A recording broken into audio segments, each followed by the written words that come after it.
వేదికలో చర్చిద్దాం. A woman is able to decide for herself, carry her decision through, has the courage to bear her consequences and reap the fruits of her decisions.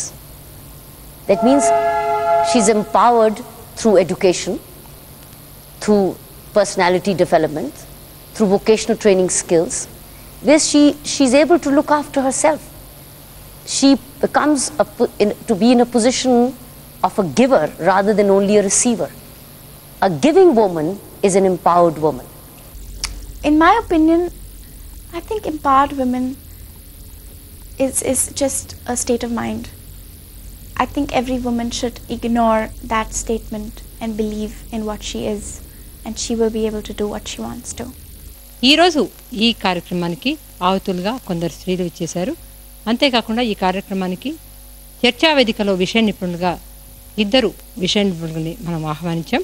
వారు Srimathi Ramalakshmi, commissioner self employment and women empowerment, ప్రముఖ న్యాయవాది శ్రీమతి జయశ్రీ సారథి. చర్చ ప్రారంభించే ముందు ఒక్కసారి మన ఆహుతులను కూడా పరిచయం చేసుకుంటాము. పేరండి, ఎక్కడి నుంచి వచ్చారు చెప్పండి. మాది కీసర మండల్. పేరండి? విజయలక్ష్మి. కీసర మండల్ కే వేణి మాధవి. గట్కేసర్ మండల్ పీలీల. నాగరాణి విద్యానగర్. వాసవి విద్యానగర్. పుష్పకుమారి జిల్లేలగూడ. గట్కేసర్ మండల్. పరంజ్యోతి గట్కేసర్ మండల్. మీరండి? షామీర్పేట సునీత. శాంతిప్రియ కొత్తపేట. షామీర్పేట అజయలక్ష్మి. గిరిజ దిల్సుఖ్ నగర్. షామీర్పేట సరిత. వాసవదత్త రమణ హైదరాబాద్. షామీర్పేట సావిత్రి. నా పేరు ఎం వనజాదేవి. నేను అసిస్టెంట్ ప్రాజెక్ట్ డైరెక్టర్గా డిఆర్డిఏ రంగారెడ్డిలో పనిచేస్తానండి. అంటే మేడం, ఈ కార్యక్రమానికి మనకి కొందరు దగ్గరున్న గ్రామాల నుంచి, కొందరు హైదరాబాద్ నుంచి వచ్చారు. అయితే కార్యక్రమాన్ని ప్రారంభించే ముందు చర్చ ప్రారంభించే ముందర వీరితోనే అసలు సాధికారత అంటే ఏమిటనుకుంటున్నారు ఒకసారి అడుగుదాం. మీరు సాధికారతను అంటే ఏమిటి మీరు చెప్పగలరు? దాన్ని మీరు సాధికారతను ఎలా నిర్వహిస్తారు? అంటే ఇప్పుడు లేడీస్కు ఎక్కడికి వెళ్ళినా కానీ వాళ్ళకు ధైర్యం ఉండి మాట్లాడే శక్తి ఉండాలి. ఇప్పుడు బయటకు వెళ్ళాలంటే లేడీస్ ఎప్పుడైనా బయటకు వెళ్ళడానికే భయపడతారు. దాని గురించి ఇప్పుడు బయట గ్రూపులలో కానీ ఎక్కడ కానీ మేము తిరుగుతున్నాం కాబట్టి కొంచెం మాకు అలవాటు అయిపోయింది. ఇప్పుడు ఇంట్లో ఉన్న స్త్రీలను బయటకు రమ్మంటే భర్త ఏమంటాడో, అత్త ఏమంటాడో అట్లా భయపడుతున్నారు కదా. దాని గురించి అందరు బయటకు వెళ్ళి మంచిగా చేసుకుంటే, భర్త ఒకటి తెచ్చిందే కాకుండా భార్య కూడా కొంచెం సంపాదించుకుంటే తన పిల్లలను మంచి చదువులు కానీ వాళ్ళ ఆరోగ్యం కానీ అన్ని విధాలా మనం మంచిగా చక్కదిద్దుకోవచ్చు కదా. ఇంట్లో కూర్చొని టైం వేస్ట్ చేయడం అది మంచిది కాదు కదా. మీరు ఎలా నిర్వచిస్తారండి సాధికారత అంటే మేడం, ఈ స్త్రీలు ముందరకు వచ్చి అన్ని బాగానే రంగాల్లో దిగి అన్ని విధాలా పనిచేస్తున్నాం, కానీ స్త్రీకి తగ్గ హక్కు దొరకటం లేదు. ఎందుకంటే ఎక్కడ చూసినా అరాచకాలు తప్పడం లేదు. అరాచకాలు పోవాలంటే ఇంకా స్త్రీలు ముందరకు వచ్చిన స్త్రీలు ఇంకా 10 మందిని ఇంకా ముందుకు తీసుకొచ్చి వాళ్ళలో ఇంకా చైతన్యాన్ని ముందుకు తెచ్చి వాళ్ళకి చైతన్యవంతులుగా చేస్తే ఇంకా ఇంకా సాధించగలము. అయితే ఇప్పటి వరకు మేము చాలా ఒడిదుడుకులను ఎదుర్కొంటున్నాం. ఇట్లా తిరిగి ఎంత కష్టపడ్డా కూడా మాకు ఇంటికి వెళ్ళేటప్పటికి శ్రమనే.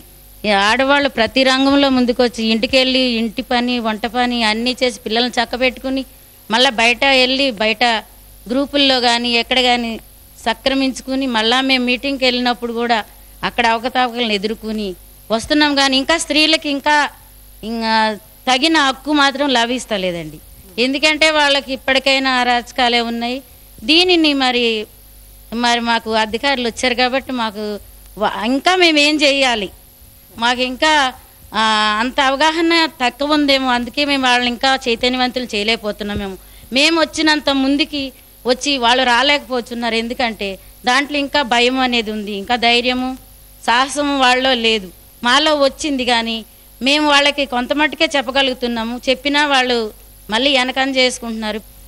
ఇప్పుడు వీరిద్దరు చెప్పిన విషయాలు కాకుండా ఇంకెవరన్నా సాధికారత గురించి ఇంక వేరే ఏదైనా నిర్వచనం ఇవ్వదలుచుకున్నారా? చెప్తారా?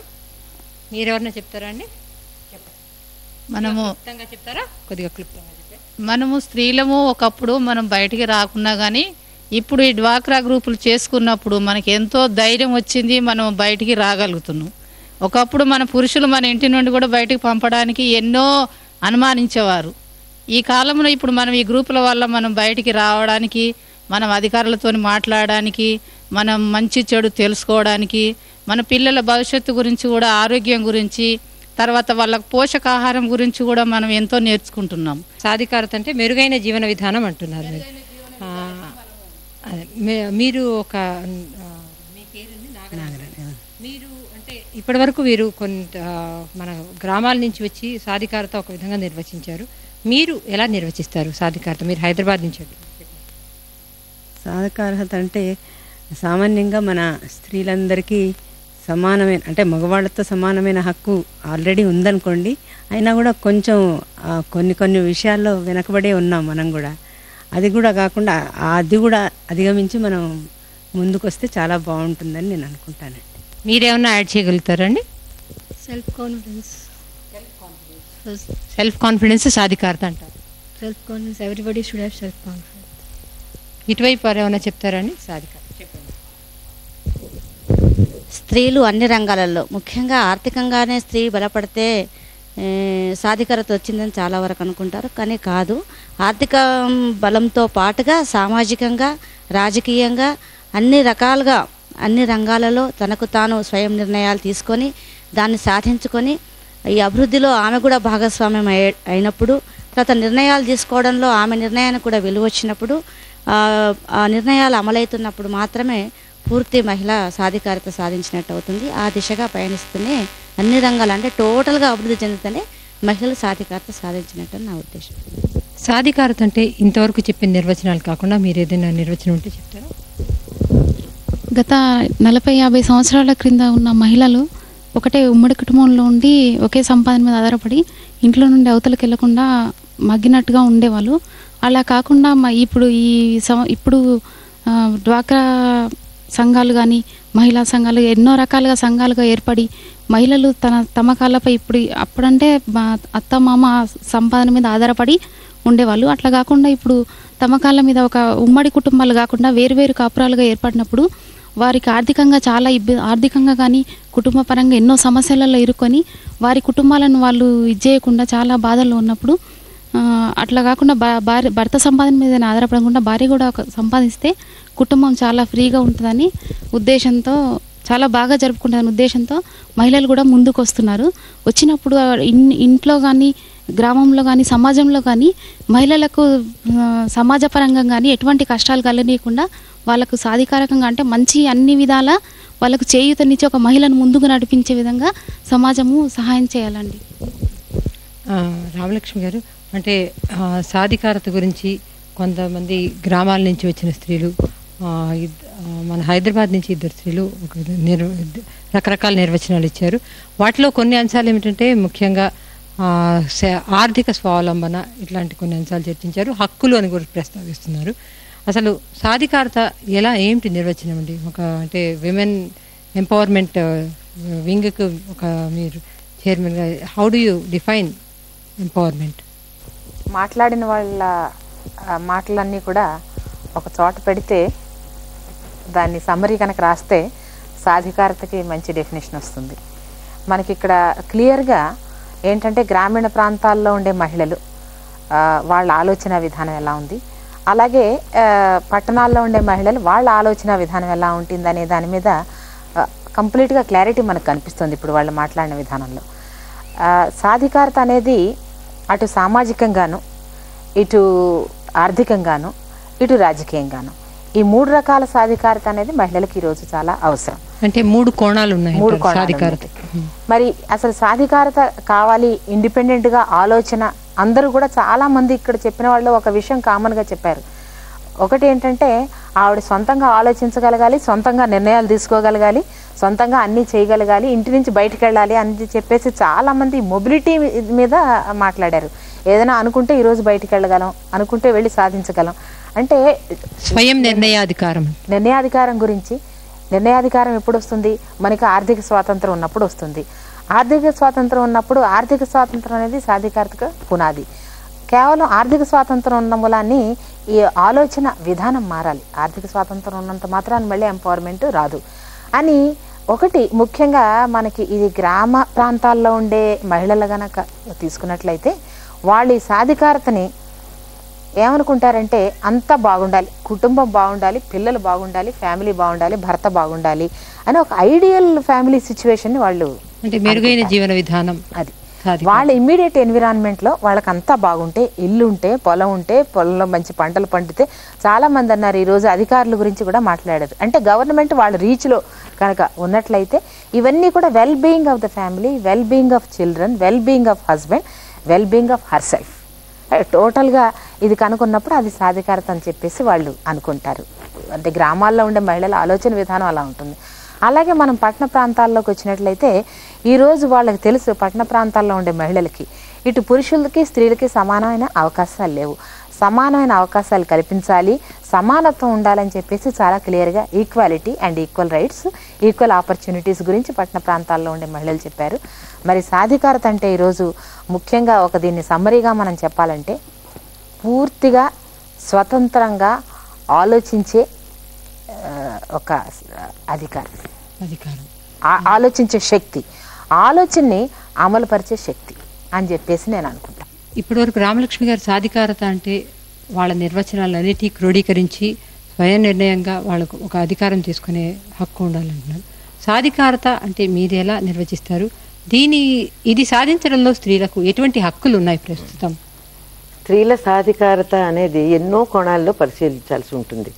మన మహిళల సోదరిమణులు ఇప్పుడు వచ్చిన వాళ్ళందరూ కూడా చాలా క్లుప్తంగా బాగా చెప్పారు. మొట్టమొదటి ప్రధానంగా స్త్రీల సాధికారతలో ఉండవలసిన అంశం ఏంటంటే వారిలో భావదాస్యం పోవాలి, ఆలోచనలో స్వాతంత్రం కలగాలి, భావ ప్రకటన స్వాతంత్ర్యం ఉండాలి.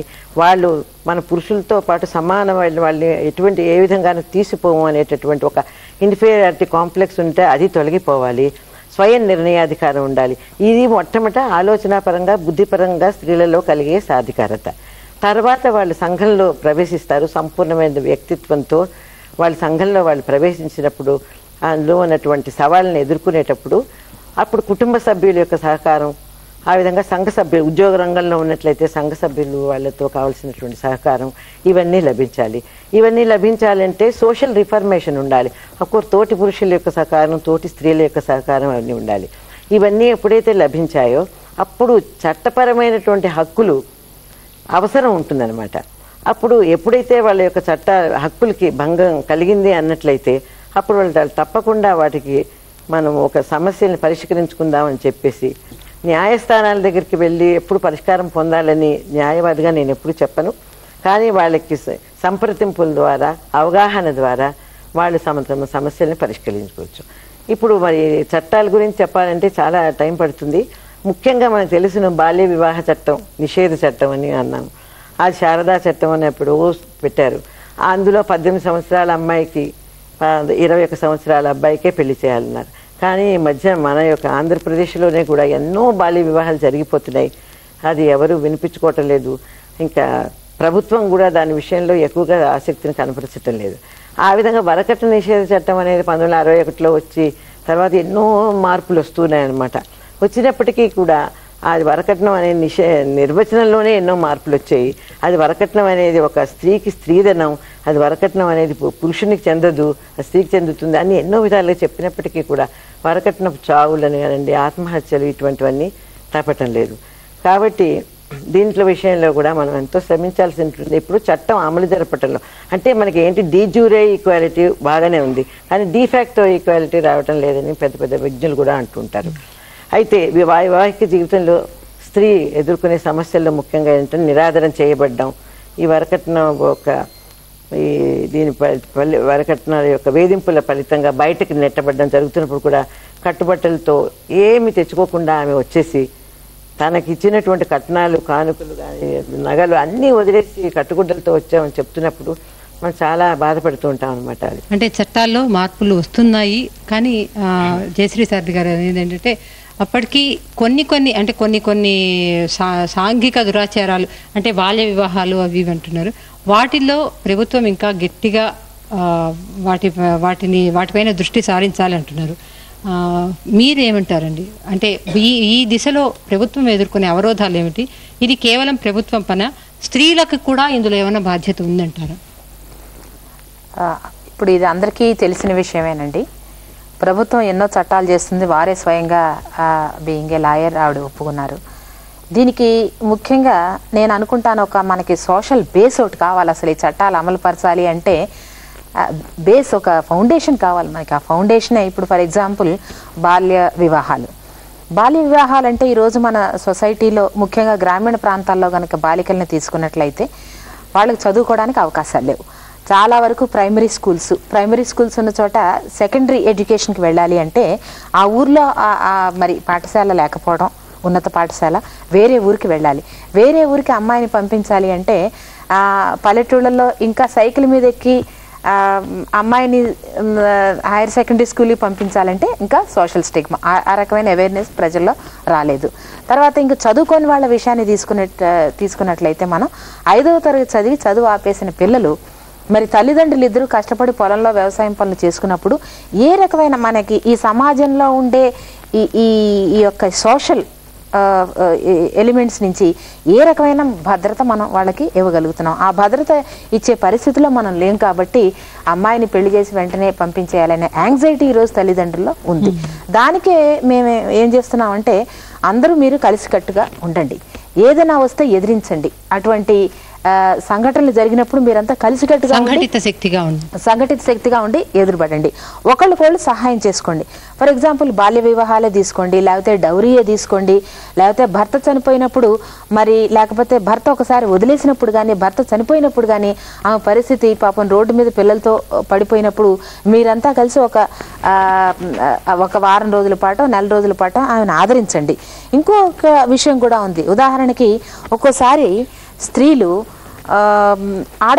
ఇద్దరు ఆడపిల్లలు పుట్టగానే ఆపరేషన్ చేయించుకున్నప్పుడు భర్త అంటాడు, మగపిల్లలు లేకుండా, భర్త కానీ అత్తమామలు కానీ మగపిల్లలు లేకుండా ఎందుకు ఆపరేషన్ చేయించుకున్నావు, నువ్వు ఇంటి నుంచి బయటికి పో పిల్లలతో సహా అని బయటకు నెట్టేస్తూ ఉంటారు. అలాంటి కష్టాల్లో ఉన్న స్త్రీలకి ఈ సంఘాలు వాళ్ళకి సహకారం అందించడం. ప్రభుత్వం కూడా ఈరోజు మనం ఇప్పుడు మహిళా జన్మభూమి జరుపుకుంటున్నాం. మహిళా జన్మభూమిలో ఎవరికైతే పేద కుటుంబాల్లో ఉండే మహిళలకి ఒక ఆడపిల్లతో సరిపెట్టుకున్నారో వాళ్ళందరికీ కూడా బాలికా సంరక్షణ పథకం కింద 5,000 రూపాయలు ఇస్తే పెళ్లి నాటికో చదువుకునే నాటికో 25,000 రూపాయల వరకు దాన్ని మనం ఎంతో అంటే ప్రభుత్వం ప్రోత్సాహకాలు కల్పిస్తున్నారు, ఎన్నో ప్రోత్సాహకాలు చేస్తున్నారు. కానీ ఈ ప్రోత్సాహకాలన్నీ తీసుకోవడం, ప్రభుత్వం చేయడం ఒకటి, ప్రజల్లో అవగాహన రావడం ఒకటి. ఈ చట్టాలు కూడా గట్టిగా అమలు చేసే విధానం కావాలంటే మనకి ఈ రకమైన సోషల్ బేస్ అనేది మనకి కావాలి. ఆ సోషల్ బేస్ అనేది ఎక్కడో లేదు, మహిళలంతా కలిస్తే సంఘటితంగా ఉంటే అది సోషల్ బేస్ అవుతుందని చెప్పేసి నేను అనుకుంటాను. అయితే మేడం దీని ముందర అంటే సాధికారత గ్రామీణ పట్టణ ప్రాంతాల స్త్రీల స్థాయి భావాల గురించి అడిగేటప్పుడు ఈ లోపల ఒకసారి వెళదాం, ప్రశ్న అడదాం. చాలా క్లుప్తంగా చెప్పండి, మీకు సాధికారత ఉందా? నాకు ఉందండి, నాకు సాధికారత ఉందండి. ఏ విధంగా అంటే మా వారు తెచ్చినది నాకు సరిపోకపోతే నేను కూడా సొంతంగా కుట్టు మిషన్లు పెట్టుకుని ఆ జీవనోపాధికి కొన్ని సోషల్గా కూడా నేను వర్క్ చేసినండి స్వచ్ఛంద సంస్థ నుంచి. ఆ జీతము ఈ జీతం కలిపి నేను పిల్లల్ని పోషించేదానండి. ఆయన పిల్లలు మధ్యలో చదువు ఆపేయాలన్నా కూడా నేను చదివించానండి. ఆయన ఇప్పటికి కూడా పిల్లలకి 2 పెళ్ళిళ్ళు కూడా చేశానండి. నా సాధికారతతోటి ఆయన సహకారం కూడా కొంచెమే ఉంది. ఎందుకంటే నీవు ఆడపిల్లలను కన్నావు, ఎందుకు కన్నావు అని కూర్చున్న నాలో చాలా బాధగా కూడా కలిగిందండి. అయినప్పటికీ నేను ఆడపిల్లలైనా నేను మగపిల్లలుగా పెంచుతానని వాళ్ళని బాగానే చదివించానండి. ఒక పెద్ద పాపని డిగ్రీ వరకు చదివించానండి. అది వాలంటరీ టీచర్లు వచ్చినప్పుడు ఒక స్కీమ్ వచ్చింది కదండి, అప్పుడు వాలంటరీ టీచర్గా పెట్టేసి మా పాపనే ఇంకో పాపను కూడా చదివించానండి. అలాగే నాకు 4 ఆడపిల్లలండి, 4 కూడా ఇంటర్ వరకు చదివించానండి. సాధికారత సాధించడానికి విద్య అవసరమా? అంటే విద్య ఏం అవసరం ఉండదు మేడం. నేనైతే చాలా తక్కువ చదువుకున్నా, ఎందుకంటే మా విలేజ్లో 2వ క్లాస్ వరకే స్కూల్ ఉండేది. అప్పుడు వేరే ఊరికి వెళ్ళాలంటే బస్సు ఉండేది కాదు. అయితే మా నాన్న వాళ్ళు పంపించేటోళ్ళు గారు. అయితే చదువుకోకుండా ఇంట్లోనే ఉంటుంటే నాకు అసలు బయట విషయాలే తెలియకుండే. ఇప్పుడు మామూలుగా డాక్రాల జైరీ నుంచి బయట తిరుగుతున్నా కాబట్టి కొంచెం నాకు కూడా తెలియని వాళ్ళకు కూడా చెప్పాలి అని ఉద్దేశం వచ్చి, ఇప్పుడు మగవాళ్ళు ఎంతనో మనం కూడా అంత, వాళ్ళతోటిగా మనం కూడా ఏదైనా అనుకుంటే సాధించగలుగుతాం. చేయాలి, మనకెందుకు ధైర్యం లేదా, మనం వాళ్ళలాగా అన్నిట్లలో మనం కూడా ముందుకు వెళ్ళాలి, వెనక్కి ఎందుకు ఉండాలి అని అనుకొని నేను ప్రతి దాంట్లో కూడా వెళ్తాను. మా ఇంట్లో కూడా అందరు సహకరిస్తారు. నేను పొద్దున్న నుండి సాయంత్రం వరకు ఇంటికి వెళ్ళాను మేడం. ఎన్ని విషయాలున్నా ఎన్ని పనులున్నా కానీ తిరిగి చేస్తాను. మా ఇంట్లో విషయాలన్నీ నేనే పట్టించుకొని చేస్తాను మేడం. మీరు చెప్తారండి, మీకు సాధికారత ఉందా? సాధికారత ఉంది. నాకు మెడికల్ షాప్ ఉంది. నేను 10th వరకు చదువుకున్నాను. మా ఆయన కంటే నాది సంపాదన ఎక్కువ ఉంటుంది. నాకు 3 పిల్లలు, వాళ్ళు హై క్లాస్ ఇంగ్లీష్ మీడియంలో వేసినాను. మా ఆడబిడ్డ 4 పిల్లలతోటి వాళ్ళ భర్త ఎలా కొడితే కూడా వచ్చి మా ఇంట్లోనే ఉంటుంది. ఆమెను కూడా నేనే మొత్తం వాళ్ళ పిల్లల్ని స్కూల్లో వేయడము, వాళ్ళ చదువులు, ఆమెకు ఏం కష్టం కాకుండా కూడా నేను ఒక మహిళగా ఆమెకు ఇంట్లో వేరేటోళ్ళు ఎన్నో అంటుంటారు కానీ నేనేం పట్టించుకోకుండా ఆమెకు ఈయనే ఉద్యోగం పెట్టిపించి మా ఇంట్లోనే ఉంచుకున్నాను. అంటే మీ సాధికారత ద్వారా మీరు మరొకరి జీవితానికి కూడా తోడ్పడుతుందంటారు. మేడం, ఇక్కడ ఒక చిన్న ప్రశ్న అండి. అంటే ఇక్కడ చెప్పిన 2-3 గ్రామీణ స్త్రీలు ఏమంటున్నారంటే, వాళ్ళు సంఘటితంగా ఉన్నప్పుడు సాధికారత సాధించగలిగాం అన్నది స్థూలంగా మనం దీన్ని బట్టి అనుకోవాలి. ఆ విషయంలో మీరేం చెప్తారు? మీకు సాధికారత ఉందా? అంటే పట్టణ ప్రాంతాల్లో మనం ఇంత సంఘటిత శక్తి మనకు కనపడద్దు స్త్రీలలో. సాధికారత ఉందండి నాకు. మా పిల్లల్ని, మా ఇంటి ఇది మేనేజ్మెంట్ అంతా నేనే చేస్తానండి. కోర్స్ అంటే మా వారు నౌ రిటైర్డ్ ప్రొఫెసర్, కాకపోయినప్పుడు కూడా తను జాబ్ చేసేటప్పుడు కూడా మొత్తం నేనే మేనేజ్ చేసేదాన్ని. ఇప్పుడు కూడా నేనే మేనేజ్ చేస్తున్నాను. అంతకన్నా ఎక్కువ పెద్ద అంటే ఓన్లీ హౌస్ వైఫ్, నేను బయట ఏం తిరగను. అందుకని అంతవరకే నాకుంది. మీరు ఇక్కడ ఏమైనా చెప్తారండి? సాధికారత అంటే ఆర్థిక స్వావలంబన అన్న విధంగా మనం నిర్వచించవచ్చా? లేకపోతే ఇంటి బాధ్యత అంతా భర్త ప్రేమేం లేకుండా, లేకపోతే భర్త ఇన్వాల్వ్మెంట్ లేకుండా చూసుకోగలిగితే సాధికారతను? రెండు కలగలిపి ఉంటాయండి. దేనికది విడివిడిగా చూడలేము మనము. రెండు కలుస్తూనే ఉంటుంది. ఇంట్లో బాధ్యతలు నిర్వర్తించడము ప్లస్ తను అనుకున్న పని చేయడము ఉంటేనే సాధికారత ఉంటుంది. ఇక్కడికి వచ్చిన స్త్రీలలో నేను అనుకుంటా ఎక్కువ మందికి సాధికారత ఉండబట్టే వాళ్ళు చక్కగా ధైర్యంగా వచ్చి మాట్లాడగలిగి 10 మందికి చెప్పే స్థాయిలో ఉన్నారు. తప్పనిసరిగా సాధికారత కావాలి అని అంటే బయట ఇంట్లో చేస్తేనే ఇంట గెలిచి రచ్చ గెలవాలి అని అంటారు. ఇంట్లో ఉంటేనే బయట కూడా చేయగలుగుతామండి. మీరేమన్నా చెప్తారండి? సాధికారత సాధించడానికి విద్య అవసరమా? అంటే విద్య అవసరం లేదని ఇందాక ఒక స్త్రీ అన్నారు. మీ అభిప్రాయం ఏంటి? సాధికారత సాధించడానికి విద్య అవసరం లేదండి. అది మనిషి వ్యక్తిగత ధైర్యము, సంస్కారము దాన్ని బట్టి ఆధారపడి ఉంటుంది. మనిషి ప్రవర్తన బట్టి ఇల్లు కానీ కుటుంబం కానీ ఇంతకుముందు చెప్పినట్టు డెవలప్ అవుతుంది. ఆ విధంగా చూసినా కూడా ప్రతి మనిషి తనలో తాను ఎదుగుదల, తన చుట్టుపక్కల వాళ్ళకి కాస్త చెయ్యాలి, కాస్త సాటి మనిషి పట్ల జాలి చూపించాలి, మన చేతనైనంతలో పెద్దగా కాకపోయినా ఎంతో కొంత వాళ్ళకి పూర్తిగా మనం సహాయపడాలి అన్న ఆలోచన ప్రతి మనిషి డెవలప్ చేసుకున్నప్పుడు ప్రతి మనిషిలోనే ఆ సాటిస్ఫాక్షన్ కలుగుతుంది. ఆ సాటిస్ఫాక్షన్ వల్ల ప్రతి మనిషిలో ఎదుగుదల ప్రారంభం మొదలవుతుంది. దానివల్ల అందరికీ సహాయం జరుగుతుంది. మీరు ఇంకా చదువుతున్నట్టున్నారు. మీ సంగతి చెప్పండి. మీకు సాధికారత ఉందా? అంటే మీ చదువు గురించి, మీ ఫ్యూచర్ గురించి నిర్ణయాలు తీసుకునే అధికారం ఉందండి? అంటే పేరెంట్స్ ఈరోజు రేపు వర్కింగ్ ఎంప్లాయీస్ ఉన్నారు కాబట్టి వాళ్ళకి ఆల్రెడీ సాధికారత ఉంది కాబట్టి వాళ్ళ పిల్లలకి కూడా వాళ్ళు అదే ట్రాన్స్ఫార్మ్ చేసే దీంట్లో ఉన్నారు. కాబట్టి as for as I'm concern, I think I'm lucky. మా మదర్ సెల్ఫ్ ఎంప్లాయిడ్ కాబట్టి నాకు కూడా సొంత ఆలోచనలు చేసి నిర్ణయాలు తీసుకునే అధికారం కాస్తనే ఇస్తారు. సో నాకు ఉంది అనుకుంటున్నాను. మీరేమంటారండి? సాధికారత మీకు ఉందా? సాధికారత అంటే ఇప్పుడు తను చెప్పింది అంటే తన దశ వేరే జీవితంలో, అప్పటికి సాధికారత పురుషుడి సహకారంతోనే లభిస్తుందా? సాధికారత ఒకరు ఇస్తే వచ్చేదా?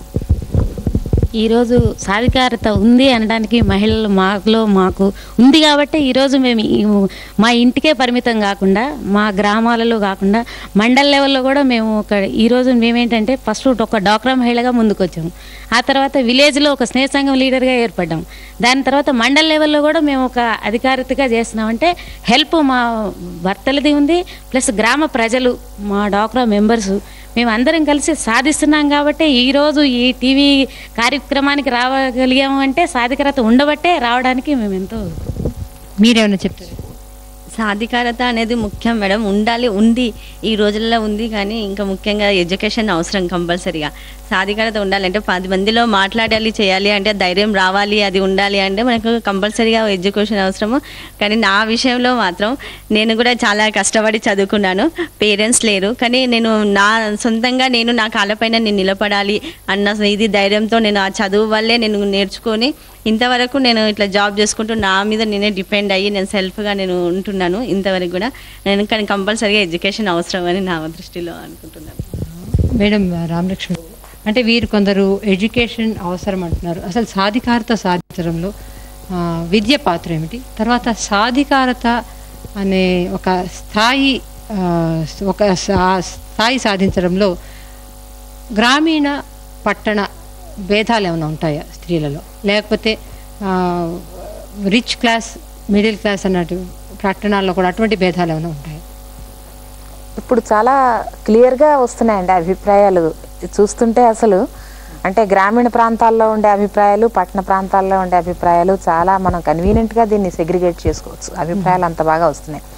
ఉదాహరణకి మొట్టమొదట మాట్లాడిన వారు ఏమన్నారంటే ఆవిడెంతో కష్టపడ్డారు. మొదట్లో ఏంటంటే ఆవిడకి 3 ఆడపిల్లలు ఉన్నారు. 3 ఆడపిల్లల్ని చదివించగలిగారు అంటే అది ఫస్ట్ ఎంపవర్మెంట్ అనమాట. ఈరోజు ఎంతమంది మన హౌస్ వైఫ్స్ ఆడపిల్ల కూడా సమానంగా మగపిల్లడితో చదవాలి, సమానమైన ఎడ్యుకేషను ఇవ్వడానికి ఆడపిల్లలకి మగపిల్లలకి ఎంతమంది తల్లులు ముందుకు వస్తున్నారు అనేది కనుక మనం టెస్ట్ పెట్టినట్లయితే ఇది ఒక చక్కటి ఉదాహరణ అనమాట. ఆవిడ చదువుకోపోయినదనే సమస్య కాదు, ఆవిడకున్న భావ స్వాతంత్రానికి, భావ ప్రకటనకి, ఒక నిర్ణయ అధికారానికి ఇది ఒక చక్కని ఉదాహరణగా నేను అనుకుంటున్నాను. 3 పిల్లల్ని చదివించారు, అందరికీ కూడా సమాన అవకాశాలు ఇచ్చారు, ఆడపిల్లల్ని మగపిల్లల్ని సమానంగా పెంచారు అనే ఒక మనకి అభిప్రాయం ఒక గ్రామీణ ప్రాంతంలో ఉండే మహిళల దగ్గర నుంచి వచ్చింది. అట్లాగే ఇంకొక అభిప్రాయం ఏంటంటే అసలు నేను ఇదంతా రావడానికి కారణం నేను మొదటి ఇంట్లోంచి బయటకు అడుగు పెట్టడం అనేది చాలామంది చెప్తున్నారు.